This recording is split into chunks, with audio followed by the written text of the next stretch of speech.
I think my experience was invaluable. My 4 years were worth it. I can say that. And I had a lot of fun. I got to know a lot of cool professors. I made lifelong friends. I look favorably upon my college experience, but I waited before I went.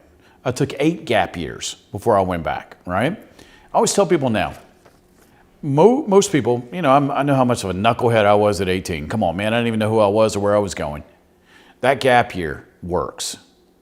Why not take some time off? They don't want you to because universities are depending on your loan money. They've made their budgets based on money that you borrow that they don't have to pay back, you do.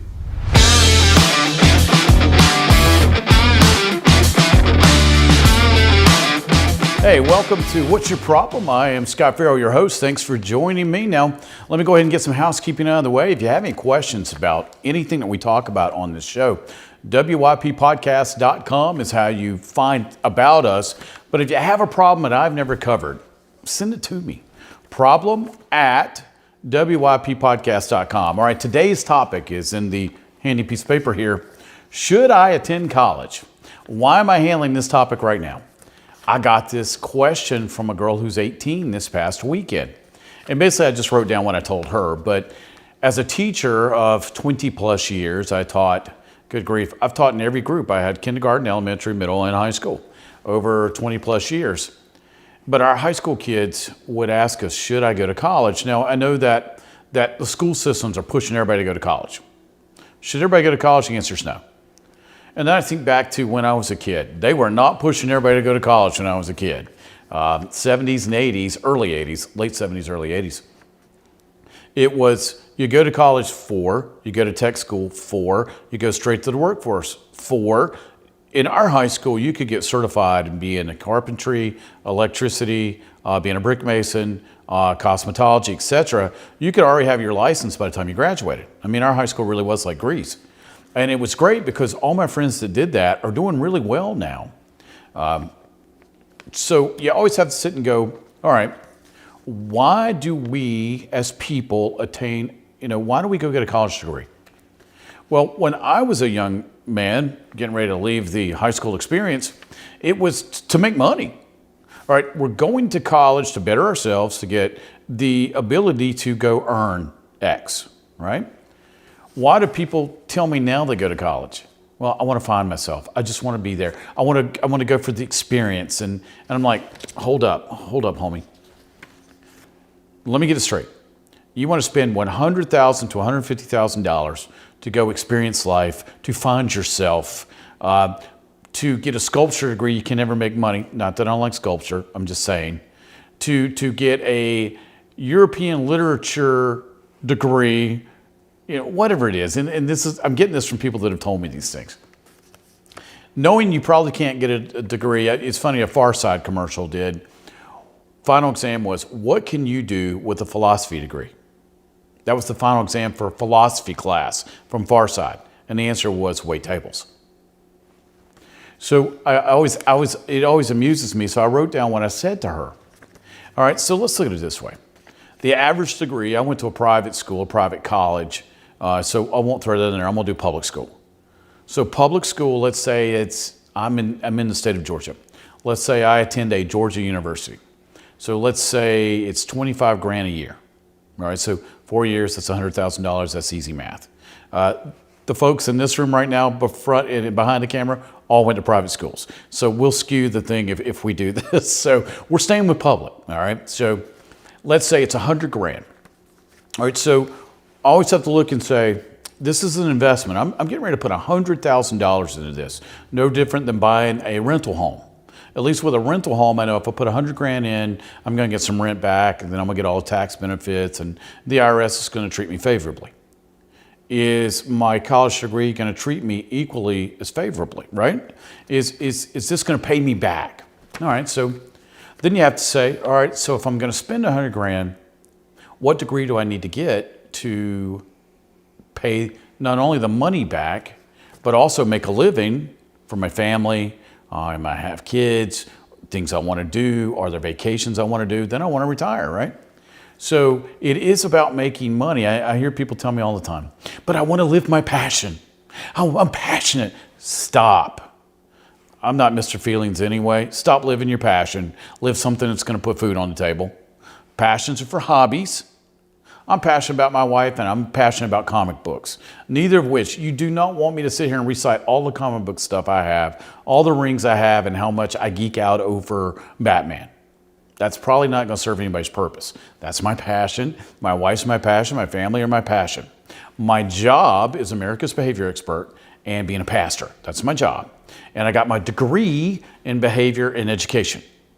See, that put food on the table, right? So right now, if you look this up on the internet, what degrees are paying people back? Math and science. Math and science always do.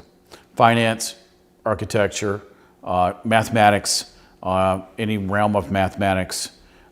Medicine's always going to. It's just, again, now that amount went from 100 grand to probably 3, maybe 400 grand. Now you're thinking, is this feasible? Can I pay it back? So you always have to look at, should I go to college? Can I pay the loans back if I have to have them? And can I feed myself for the rest of my life? Now, granted, a lot of people will go get a degree and then not use it. So here's my question. Why did you get the degree in the first place? I know a lot of people that got a piece of paper and have never used it. I use mine every day. I've used it since I obtained it. I used it previously before I got obtained because my mentor I was with 3 years before I finished my degree. So I was actually using what he was teaching me. So again, why do we go to college? To make money. Pure and simple. Yeah, I learned a lot of stuff at college. I think my experience was invaluable. My 4 years were worth it. I can say that. And I had a lot of fun. I got to know a lot of cool professors. I made lifelong friends. I look favorably upon my college experience, but I waited before I went. I took 8 gap years before I went back, right? I always tell people now, most people, you know, I know how much of a knucklehead I was at 18. Come on, man, I didn't even know who I was or where I was going. That gap year works. Why not take some time off? They don't want you to because universities are depending on your loan money. They've made their budgets based on money that you borrow that they don't have to pay back, you do. I can't tell you how many horror stories I've already heard about loans being taken out. Now, I don't believe that the government should bail you out. I paid for my degree, you finish paying for yours. You borrowed the money, you pay it back. But don't borrow the money till you know why you're borrowing it. You're not going to go buy a car and borrow money without buying the car you want. Or are you going to go borrow 60 grand on a car you can't stand?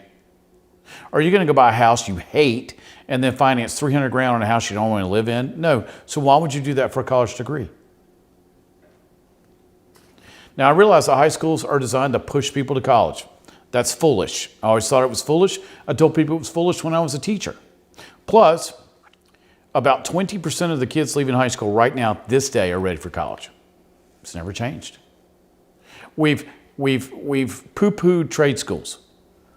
Last time I looked, we're about short on people that can do carpentry, electricity, and brick masonry. We need these people. We need HVAC guys. We've got a shortage of these people. Why? We told everybody they had to go get a 4-year degree. Didn't matter what it was in. It does. It does matter what it's in. All right, so let's see what else I told this young lady. All right, so I covered all the questions. Now you have to look and go, all right. A lot of people have family legacy, law, medicine, architecture, being a CPA, you name it. That's cool. Everything I just named pays itself back. But chances are, if it's a legacy thing, that's not a loan attached degree anyway. What doesn't pay? Well, here again, you can go right straight to the internet and write in what college degrees don't pay any longer. And I was watching something on YouTube the other day. YouTube's a source of what's paying back, what's not, what's the hot job for the future, what's not. We're teaching kids to go get degrees that are obsolete by the time they're finished. Was my degree obsolete when I finished, or is it now? And the answer is no. Are people always going to have problems? Are people always going to display behaviors? Are people always going to need help out of their messes? I got job security, man. And with this being the craziness in the world now, I tell my wife every time we go to the grocery store, it's like a gold mine. I'm never going to go without clients because people are at rapid pace making bad decisions now. And What do I do for my coaching service? I take your bad decision, help you put together a plan, and get you out of it. That's what we do. We help people solve problems. What's the number one way to make sure that you can always make money? 3 things. Solve a problem, be the best at solving that problem, and be irreplaceable. If you can do those 3 things, then you will make money the rest of your life. You will not have to worry about making some money. Now, what's the fastest way to mess all this up? Live by feelings, live by your passion, do what you love. Stop listening to these motivational gurus who are just trying to make money off of you. This advice is free.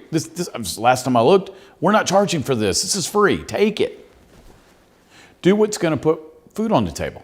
Now, this young lady I was talking to the other night, amazing musician, amazing. And if this were the 80s, I probably would have told her 100% go to music, keep going. It ain't the 80s anymore. The music business has completely changed. Now, the great thing is it's changed in some ways in favor of the artist. I got a camera. I got a mic. I got a computer. Can I make my own music now without a record company? Yeah. Yeah, there's a show called Ted Lasso. There's a kid named Cam on there. He's a street performer. Now, what you don't know in the show, Cam comes off the street and plays a great song for the show. Cam's actually a famous street performer in London. He and his buddies play originals and heavy metal songs, and they're amazing. And Cam plays, it sounds like about 8 instruments simultaneously, with his feet and his hands and everything in his mouth. And it's amazing. Type in, so do yourself a favor, go to the internet and type in Cam, street performer, London. He's got albums, he's got everything, but it's funny because he'll just pick a place in London, throw it out on Instagram, and then people show up to hear him play. Now, he's featured in clubs, but these guys like just playing on the street. And now they're kind of the norm, so everybody comes out to hear them. And I could not believe this guy was a real street performer. I thought they hired a professional musician, dressed him up as a hobo, and then let him go. No, those were Cam's real clothes, and that's what he really uses on the street. So my thing is, let's say this young lady wanted to pursue music. I always tell people, just like I used to tell my athletes that I coached, what's your number 2? What's your backup? I used to tell people, it's just like with NFL, not for long. Sports has this much of a window, and then you go on with life. Music sometimes has this much of a window, then you go on with life. My wife and I were stage, and in our business, you get over 30, you're a choral singer in the back. I'm in my late 50s now. I'm a choral singer in the back, but you know that, and you know that this is something I really enjoy, and it is passionate for me, music. Also knew I'd better go do something else to make a living. The overnight successes normally take 20 years, and I've got some buddies right now, the guys from Kicking Valentina, talented musicians. They decided to get together, just 4 of these guys, and now they've hit it big at over the age of 40. They all had their careers, and then they decided to give it one more shot. And if you get to catch a show, man, these guys, some of the sweetest people I think I've ever met. They're wonderful guys. I got a chance to interview them right as they started. And every time I get a chance, I go to one of their shows. But these guys understood that they were passionate about music, but they're even more passionate about their kids and their wives and their families. So don't ever confuse passion with making money. Always understand, remember, if you want to make money, solve a problem, be the best at solving that problem, and be irreplaceable. That's how you make money, and that's how you decide your college degree. Then your side project is, and a lot of times you can turn your side project into, music makes people happy, music does solve a problem, and music brings joy to people. But don't ever confuse, I want to do my passion, because you'll have a lot of YouTube gurus who want to sell you a course on living your passion. And they'll talk about feelings, and they'll talk about love, and they'll talk about everything but making money. Does anybody care if you like potted plants and you want to do that in your backyard, or the fact that you like to cross stitch on the weekends? Now, if you can sell that stuff, that's great. But how many people really want to see you do that? People approach me all the time. You think this will make a show? No. Do you think I should write a book about my life? Why? Nobody cares about your life. I had to go kicking and screaming to let somebody make a movie about my life because I thought it was stupid. And I wondered if anybody would care. I'm like, man, I'm just like everybody else. Why would anybody care about my life? Turns out a lot of people did. I was wrong about that, and my wife overruled me. Okay. But the same thing with my books. Why would anybody want to read my books, but then they end up being bestsellers? But you always have to evaluate. Am I solving a problem? Would somebody really take the time to read this? And is it beneficial as a whole to people? If it is, then you got something there. So I hope I've helped with this. You know, we spend so much time talking about feelings and not enough about money. Yeah, last time I looked, we're in an economic world, and it's going to take money to survive, and you got to pay the house payment, the car payment, or let's say you're debt free. You still want to buy food. You still want to go places. You still want to have things, and that takes money. And if you have kids, well, boy, we're empty nesters now, but we do remember how expensive that was. People always go, why do y'all go out to eat? We're empty nesters. We don't have kids anymore. We don't have all that stuff to pay for anymore.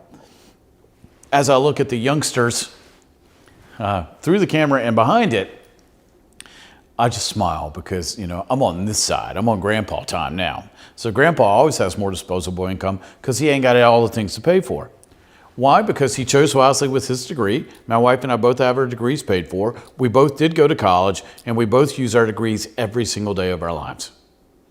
So we chose degrees that were based on what we want to do for a living and make money, and we both solve problems all day long. All right, so I'm Scott Farrell. Thanks so much for tuning in. Now, if you have something that I haven't covered and you got a problem that you want to talk about, that's cool. Send it to me, problem@wyppodcast.com. Also, go down, subscribe, hit that subscribe button because we want to be able to be a service to you. Also, we have tips and resources at our website, wyppodcast.com. All right, so if that's simple enough, that's cool. I'm going to go ahead and sign off. Tell you what, I'll see you next time. I'm Scott Farrell. If you have a problem, let me know. We're always here as a resource for you. Take care.